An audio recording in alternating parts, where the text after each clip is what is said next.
ভারতবর্ষের বুকে প্রথম যিনি এনআরসি দাবি করেছিলেন তার নাম মমতা বন্দ্যোপাধ্যায়। পশ্চিমবঙ্গের বুকে 2024 সালে এসআইআর দাবি করেছিল, সেটাও তৃণমূল নেত্রী সাগরিকা ঘোষ তৃণমূল দাবি করেছিল। এসআইআর কিন্তু ভারতবর্ষ তথা পশ্চিমবঙ্গের বুকে প্রথম না, এর আগে 13 বার এসআইআর হয়েছে। আর লাস্ট যে এসআইআর হয়েছে পশ্চিমবঙ্গের বুকে সেটা হচ্ছে 2002 সালে, এবং সেই 2002 সালে এসআইআর হওয়াতে 28 লক্ষ ভোটার বাদ গেছিল তালিকা থেকে। এবং এই ঘটনার জন্য মুখ্যমন্ত্রী মমতা বন্দ্যোপাধ্যায় ইলেকশন কমিশনকে প্রশংসা করেছিলেন, অভিনন্দন জানিয়েছিলেন এবং তিনি উদ্বাহু নৃত্য করেছিলেন। আজকে এই বিশেষ কয়েকটা পয়েন্ট নিয়ে আজকের ভিডিও। জয় হিন্দ, বন্দে মাতরম। বন্ধুরা সঙ্গে থাকুন। এসআইআর কিন্তু এটা প্রথম হচ্ছে ভারতবর্ষের বুকে, সেরকম নয়। এর আগে 13 বার এসআইআর হয়েছে, 13 বার, এবং তখন কিন্তু বিজেপি গভর্নমেন্ট কেন্দ্রে ছিলেন না। আচ্ছা, এর আগে পশ্চিমবঙ্গের বুকে 2002 সালে শেষ এসআইআর হয় এবং সেখানে 28 লক্ষ ভোটার বাদ যায়। মমতা বন্দ্যোপাধ্যায় দাবি করেছিলেন এসআইআর করতে হবে, এবং 28 লক্ষ ভোটার বাদ যাওয়ার পর তিনি খুশি হয়েছিলেন এবং ইলেকশন কমিশনকে ভূয়সী প্রশংসা করেছিলেন, অভিনন্দন জানিয়েছিলেন, উদ্বাহু নৃত্য করেছিলেন। তৎকালীন সিপিএম সরকার কিন্তু ইলেকশন কমিশনের এই কাজকে সহযোগিতা করেছিলেন এবং তারা কিন্তু ইলেকশন কমিশনকে ধন্যবাদও জানিয়েছিলেন। কিন্তু আজকে এসআইআরের বিরোধিতা করছে কেন তৃণমূল কংগ্রেস? মুখ্যমন্ত্রী মমতা বন্দ্যোপাধ্যায় প্রথম এনআরসির দাবি যদি ভারতবর্ষের বুকে কেউ করে থাকে তার নাম পশ্চিমবঙ্গের মুখ্যমন্ত্রী মমতা বন্দ্যোপাধ্যায়। ভারতবর্ষের বুকে কেউ এনআরসির দাবি করেনি, সে ভিডিও আমরা জানি। 4 আগস্ট 2005 সাল তিনি ছিলেন ডেপুটি স্পিকার লোকসভার, চিরঞ্জিত সিং আটোয়ালের সে পেপার মুখে সে পেপার ছুঁড়ে দেওয়া সে ভিডিও সারা ভারতবর্ষ দেখেছে। তিনি কান্না করেছিলেন এসআইআর মানে এনআরসির জন্যে। আজকে সেই মুখ্যমন্ত্রী মমতা বন্দ্যোপাধ্যায় এনআরসির বিরুদ্ধে, সিএর বিরুদ্ধে এবং এসআইআর এর বিপক্ষে। কি অদ্ভুত সমাপতন, মানে ভাবতেই কেমন লাগে।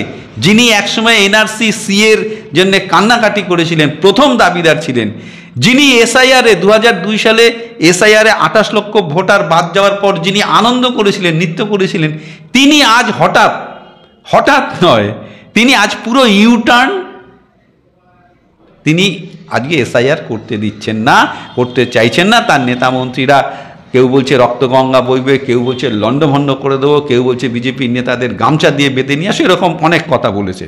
সেই সবগুলো নিয়ে আমি আগেও ভিডিও বানিয়েছি, এরপরেও প্রচুর বানাবো। তো আজকে যেটা বলছি, এই যে এসআইআরটা যে চাইলো পশ্চিমবঙ্গের বুকে 2004 সালে ফেব্রুয়ারি মাসে, 2004 সালে মোস্ট প্রবাবলি আমি যদি ভুল না করি ফেব্রুয়ারি মাসে টিএমসি সাংসদ, রাজ্যসভার সাংসদ সাগরিকা ঘোষ, দিল্লিতে তার বাড়ি, দেখে নেবেন গুগলস করে। এই তথ্যটা হয়তো অনেকে জানেন, অনেকে জানেন না। এই তথ্যটা খুবই ইম্পর্টেন্ট। আরও একটি ইম্পর্টেন্ট তথ্য আপনাদের দেব, খুবই গুরুত্বপূর্ণ এবং ভয়ঙ্কর তথ্য। তো যাই হোক, এই সাগরিকা ঘোষ ইলেকশন কমিশনকে প্রথম তিনি চিঠি লিখে জানান যে পশ্চিমবঙ্গের বুকে এসআইআরের প্রয়োজন আছে, অনেক ভুতুরে ভোটার আছে, সিপিএমের অমুক তমুক এই ভুতুরে ভোটার থাকলে সামথিং উনি যা বলেন এসব বলেছেন। ইলেকশন কমিশন তার আগে মমতা বন্দ্যোপাধ্যায় যখন জানলেন যে সাগরিকা ঘোষ, তিনি ইলেকশন কমিশনকে চিঠি লিখে এসআইআরের আবেদন জানিয়েছেন, দাবি জানিয়েছেন, তিনি ফোন করে তাকে শুভেচ্ছা বার্তা পাঠিয়েছেন, অভিনন্দন জানিয়েছেন, তুমি একটা দারুণ কাজ করেছো। তারপর ইলেকশন কমিশন এসআইআর করা শুরু করবে। তার আগে তৃণমূলের নেতারা, মন্ত্রীরা, কুচো নেতারা, তারা পাড়ায় পাড়ায় গিয়ে 3 মাস ভুতুরে ভোটার খোঁজার চেষ্টা করেছেন।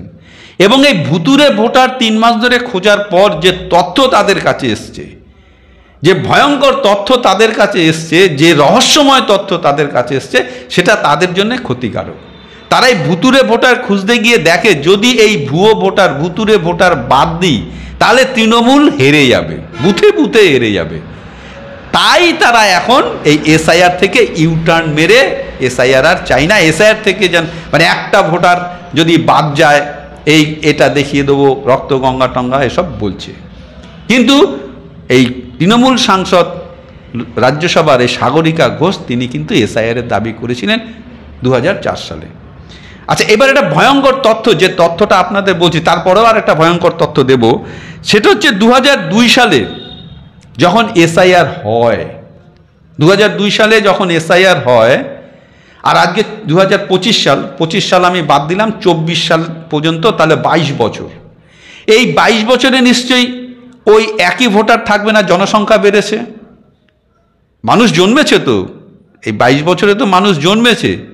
তাই পশ্চিমবঙ্গের বুকে জন্মের হার হচ্ছে 31%। 100 জনে 31% জন্মেছে, জনসংখ্যা বেড়েছে 31%। 2002 সাল থেকে আজকে 24 সালে, 22 বছরে, 25 সালের হিসাব আমি আসছি না, 24 সাল পর্যন্ত জনসংখ্যা বেড়েছে 31%। 100 জনে 31। কিন্তু অদ্ভুত বিষয়, ভয়ঙ্কর বিষয় ভারতবাসীর জন্য, ভারতবর্ষের নাগরিকের জন্য, যে 2002 সাল থেকে আজকে 24 সাল পর্যন্ত এই 22 বছরে ভোটার লিস্টে নাম বেড়েছে 66%। 31% জনসংখ্যা বেড়েছে 22 বছরে, আর 22 বছরে ভোটার লিস্টে নাম বেড়েছে 66%। মানে 31 দুগুণে 62, 66, মানে 33% বেশি নাম এসেছে। তাই এরা কারা? এরা কারা? নিশ্চয়ই অনুপ্রবেশকারী, নিশ্চয়ই ভুয়ো ভোটার। তাহলে তাদের নাম কি বাদ যাবে না? কি ভয়ঙ্কর তথ্য! জনসংখ্যা বেড়েছে 31%, ভোটার লিস্টের নাম বেড়েছে 22 বছরে 66%। এই যে এক্সট্রা ভোটারগুলো, এরা কারা খুঁজে দেখতে হবে। এখানেই তৃণমূলের মাথা ব্যথা। যদি এই ভোটার বাদ যায় তাহলে তৃণমূলের হার নিশ্চিত, পরাজয় নিশ্চিত 26 সালের বিধানসভায়। আচ্ছা, তৃণমূলের যে নেতারা বারে বারে বলছেন একটাও ভোটার যদি বাদ যায়, 21শে জুলাই মঞ্চে মুখ্যমন্ত্রী মমতা বন্দ্যোপাধ্যায় বলেছিলেন তো, একটা ভোটার বাদ গেলে আন্দোলন হোগা, পুরা ঘেরাও হোগা। আমি এখানে আপনাদের কয়েকটা মাত্র 4-5টা তথ্য দিতে চাই তৃণমূল নেতাদের। আপনারা এদের ব্যাপারে কি বলেন? আপনাদের নিশ্চয় মনে আছে লাভলি খাতুন মনে আছে? তৃণমূলের পঞ্চায়েত প্রধান হয়ে গেছে।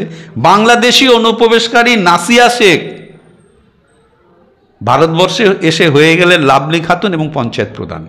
তার নাম কি ভোটার লিস্ট থেকে বাদ যাবে কি যাবে না? তৃণমূলের ওই নেতাদের কাছে আমার প্রশ্ন, যারা বলেন যে একটা ভোটার যদি বাদ যায় রক্তগঙ্গা বইবে, লন্ডভন্ড করে দেবো।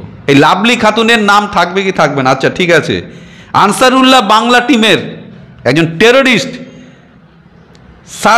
মোহাম্মদ সাদ রাডি, তার 2 জায়গায় নাম, তার নাম বাদ যাবে কি যাবে না?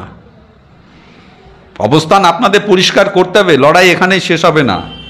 আচ্ছা, বাংলাদেশের সালিম মাতব্বর ভারতবর্ষে এসে হয়ে গেল রবি শর্মা, পার্ক স্ট্রিট থেকে ধরা পড়েছে 30/11/2024। তার নাম বাদ যাবে কি যাবে না?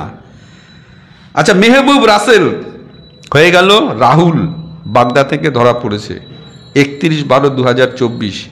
নুরুল হক ছদ্মনাম নারায়ণ হয়ে গেল, নারায়ণ অধিকারী, তৃণমূল নেতার বাড়ি থেকে গ্রেফতার, দত্তপুকুরে 13/1/2025 গ্রেফতার হয়েছে। তার নাম ভোটার লিস্ট থেকে নাম বাদ যাবে কি যাবে না? মোহাম্মদ শরিকুল, তিনি হয়ে গেলেন বিজয় দাস, নথি জাল করে ভোটার লিস্টে নাম উঠলেন, তার নাম বাদ যাবে কি যাবে না? আরেকটা পানিহাটির ফ্ল্যাট থেকে অদিতি পাত্র, প্রিয়া খাতুন হয়ে গেল অদিতি পাত্র, নথি জাল করে ভোটার লিস্টে নাম উঠেছে।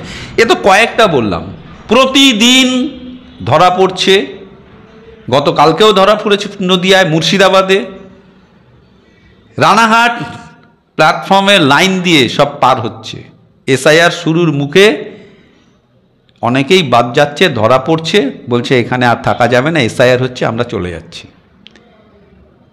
তাহলে এই নামগুলো যে বললাম আমি, এই নামগুলো তৃণমূল নেতারা আজকে বলুক যে এদের নাম থাকবে কি থাকবে না। তৃণমূল নেতারা একটা কথা খুব বারে বারে বলছে, একটাও যদি বৈধ ভোটার তালিকা থেকে বাদ যায় রক্তগঙ্গা বইয়ে দেবো, আগুন জ্বালিয়ে দেবো। সঙ্গে তারা কিন্তু এটাও বলছে না যে যেমন একটা বৈধ ভোটারের নাম বাদ যাবে না, তেমন যেন একটা অবৈধ ভোটারও ভোটার লিস্টে না থাকে। এ কথা কিন্তু তারা বলছে না, আমি আগের ভিডিওতে বলেছি, আরও বলে যাব।